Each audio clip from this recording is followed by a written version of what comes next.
Hello সবাইকে, আজকে আমি আমার ভিডিওতে আমার গোপু সোনাকে স্নান করাবো আর নিজের হাতে সুন্দর করে সাজাবো। আশা করি আপনাদের আমার গোপু সোনার ভিডিওটি খুব ভালো লাগবে। ভিডিওটি শেষ পর্যন্ত দেখতে থাকুন। স্নানের জলে একটু গঙ্গা জল আর একটু উকুন মিশিয়ে নিলাম। দেখুন কিভাবে শান্ত হয়ে বসে আছে আমার গোপু সোনা। এখন ওকে স্নান করাচ্ছি। ওকে দেখে মনে হচ্ছে স্নান করে ও অনেকটাই খুশি। ওর মুখটা একদম উজ্জ্বল হয়ে আছে। হয়তো ভিডিওতে দেখা যায় না, কিন্তু কাছ থেকে এরকমই লাগছে। খুবই খুশি হয়ে গেছে গোপু সোনা স্নান করে।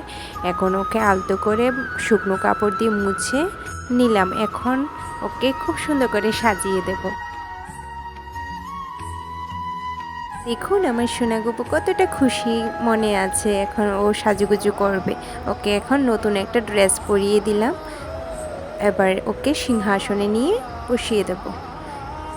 এখন ওকে সুন্দর করে চুড়ি মালা, তারপর ওর প্রিয় বাঁশি, তারপর কুকড়োনো চুলের উপর মুকুট পরিয়ে দেব সুন্দর করে। সাজানোর পর আমার গোপু সোনাকে কতটা মিষ্টি লাগছে। তো আপনারাও বলুন আমার গোপু সোনা এই শৃঙ্গার এবং নতুন ড্রেসে কেমন লাগছে। ভিডিওটি ভালো লাগলে লাইক অ্যান্ড সাবস্ক্রাইব করে পাশে থাকবেন। দেখা হচ্ছে নেক্সট ভিডিওতে।